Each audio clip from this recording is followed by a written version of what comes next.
اے آج کے دور کے انسانوں، غور سے سنو۔ تم اس زمین پر ایسے چلتے ہو جیسے یہ تمہاری ملکیت ہو۔ تم نے ان نقشوں کو بھلا دیا ہے جو پرانے وقتوں میں بنائے گئے تھے۔ آج ہم تاریخ کی ان گرد آلود کتابوں کو کھولیں گے اور اس غیب کی دنیا کا سفر کریں گے جہاں تمہاری سائنس اور تمہاری عقل حیران رہ جاتی ہے۔ آج ہم اس پہاڑ کا ذکر کریں گے جو آسمان کو رنگ دیتا ہے، اور اس شخص کا جو اپنے سونے سمیت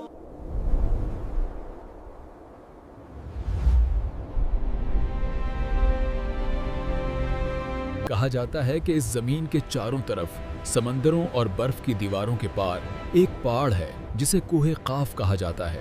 یہ پتھر کا نہیں بلکہ خالص زمرد کا بنا ہوا ہے۔ نبی کریم صلی اللہ علیہ وسلم سے جب اس پہاڑ کے بارے میں پوچھا گیا تو آپ نے فرمایا کہ یہ پہاڑ زمین کو اگر یہ نہ ہوتا تو زمین ہلنے لگتی اور تم پر قائم نہ رہتی۔ مگر راز یہاں ختم نہیں ہوتا تھا۔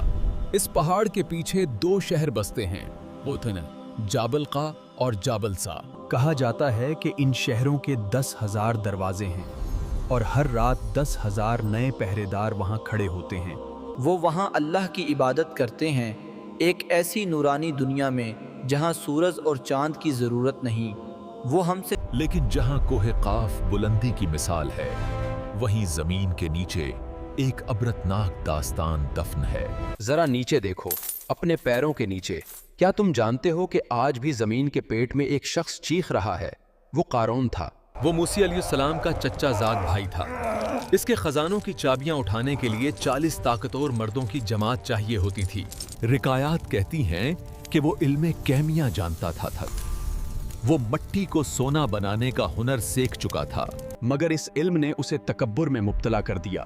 اس نے کہا، یہ سب مجھے میرے علم اور میری قابلیت کی وجہ سے ملا ہے۔ اس نے اپنے کپڑے لمبے کر لیے تھا، وہ سونے کی سواری پر نکلتا اور لوگ کہتے کاش ہمارے پاس بھی وہ ہوتا جو قارون کے پاس ہے۔ جب اس نے اللہ کے نبی پر جھوٹا الزام لگایا تو موسی علیہ السلام نے زمین کو پکارا، اے زمین، اسے پکڑ لے تھا۔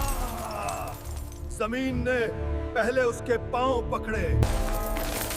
وہ شخص جو سمجھتا تھا کہ دنیا اس کی مٹھی میں ہے، اب علماء لکھتے ہیں کہ قارون آج بھی دھس رہا ہے زیادہ۔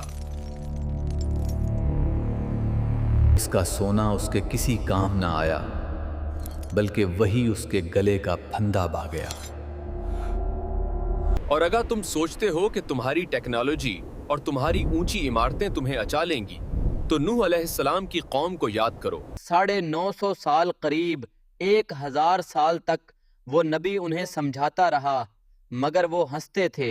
وہ کہتے تھے، اے نوح، یہ ریگستان میں کشتی کیوں بنا رہے ہو؟ یہاں پانی کہاں ہے؟ نشانی کیا تھی؟ تنور دا، وہ چولہا جیسا روٹی پکتی تھی وہاں سے پانی ابلنے لگا جا۔ یہ قدرت کا اشارہ تھا کہ اب نظام الٹ چکا ہے۔ آگ کی جگہ پانی نے لے لیا، زمین کے چشمے پھوٹ پڑے اور آسمان کے دروازے کھل گئے۔